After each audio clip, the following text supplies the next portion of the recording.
Yan po. Sa buhay din natin mga kaibigan, pag meron na po tayong Holy Spirit sa buhay natin, pinatawad tayo, tinanggap na natin si Jesus Christ, mampalataya tayo sa Kanya, and then the Holy Spirit is in us. Yung bang we are born again, no? Totoong na born again tayo, syempre the Holy Spirit is in us. Totoong nagsisisi, nilinis na po tayo ni Jesus Christ at nasa atin na po ang Holy Spirit. Ngayon, kung nasa atin na ang Holy Spirit, huwag natin itong, gaya ng sinabi dito, na huwag nating don't grieve the Spirit, no? Or don't quench the Holy Spirit. Don't quench the Spirit.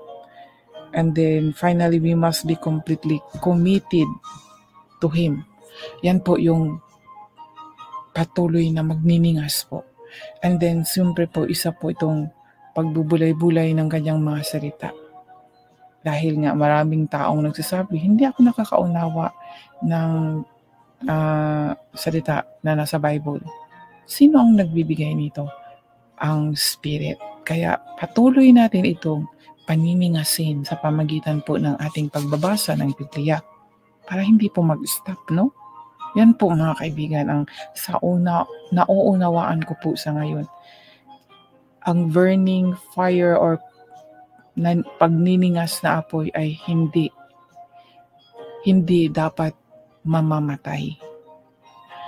Yan po, amazing, di ba mga kaibigan? Noong unang panahon, ganito yung pagsabi ng Panginoon na kailangan ang apoy sa altar ay patuloy na nagniningas kasi wala pa sa kanila yung Holy Spirit. Wala pa. Yung turo dito at ngayon sa atin ay iba. Itong pagniningas na apoy ay the presence of God ay nandoon po sa toldang asabahan, no? Na kailangan yung altar, nandoon yung apoy na laging umaalab, nagniningas. Pero sa atin ngayon, hindi na po sa ganun. Sa buhay na po natin mismo, dapat lagi po siyang nagniningas. Kaya nga po masasabi ko na pag meron tayo nito, talagang makikita natin ang presensya ng Diyos, malalaman natin kung paano niya tayo kinakausap. Magkakaroon na ng totoong relasyon bilang anak at ama, no? God the Father sa pamagitan ni Jesus Christ. Bakit kailangan sa pamagitan ni Jesus Christ? The Holy Spirit. Dahil Jesus is died and risen, di ba? Yung na-risen, yung Espiritu na po yun. Yun po yung sa pagkakaunawa ko po. Kaya nga po, kailangan nating sumampalataya kay Jesus Christ. Diba? Amazing, diba mga kaibigan? Bakit kailangan natin pa ng Jesus Christ? Dahil po, kung atin talagang unawaing mabuti na namatay po siya at nabuhay, diba? Yung nabuhay siya, in spirit na po yun. Ngayon, ang espiritu niya na po ang nag-work po sa atin, dito sa mundo ito, sa atin, sa buhay natin, pag tinanggap na natin siya. Yan po yung mga kaibigan. Kaya nga, inanuhan tayo na pag hindi tayo sumampalataya sa Kanya, hindi tayo makakarating sa Ama. Di ba? I am the way, the truth, and the life. Kaya sa mensahe na ito mga kaibigan, kaya ibinahagi ko sa inyo itong tungkol po sa Spirit dahil kailangan natin malalaman sa buhay natin ngayon.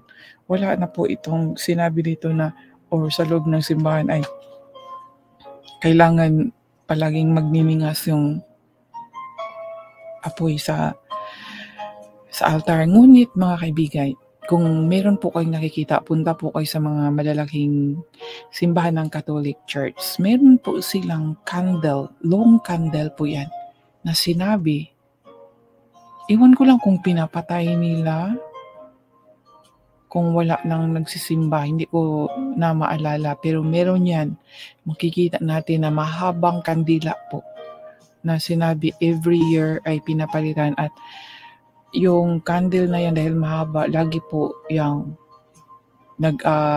nagsisindi. Kaya observe nyo po at tingnan nyo po, meron po yan.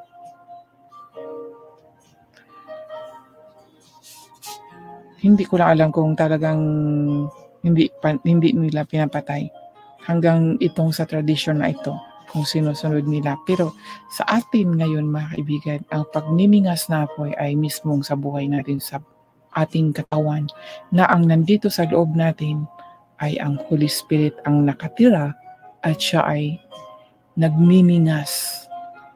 Nagniningas, kaya nga sinabi, be filled with the Holy Spirit. So if you are filled with the Holy Spirit, ang Spirit na yan ang magniningas. At yan po, sinabi na, huwag nating pagalitin at huwag tayong magsisinungaling, kasi pag magsinungaling tayo, ang nasa atin ay syempre hindi siya matutuwa. At kaya tayo magkakaroon ng guilty konsensya, no? At pag alam natin na mali, the Holy Spirit convicted na mali yung ginagawa, kaya nagkakaroon po tayo ng konsensya, agad nagigilty, no? Guilty is a sin. Nga pag nag-guilty ka, nagkasala ka talaga. Yun po yan mga kaibigan. Sa buhay natin ngayon, paniningasin natin ang Holy Spirit. At pag naniningas ang Holy Spirit sa atin, natutuwa po talaga tayo pag magbasa tayo ng Biblia, na lalo na kung naunawaan po natin ang salita ng Diyos. Amazing. Masabi mo ikaw mismo na, bakit hindi ko naman ito naunawaan noon? Pero bakit ngayon? Parang naunawaan ko. Dahil ang nasa loob natin ay yun na ang Espiritu ng Diyos. No? Sa pamagitan ni Jesus Christ. Kaya amazing po ang istorya dito sa Bible mga kaibigan, sa totoo lang.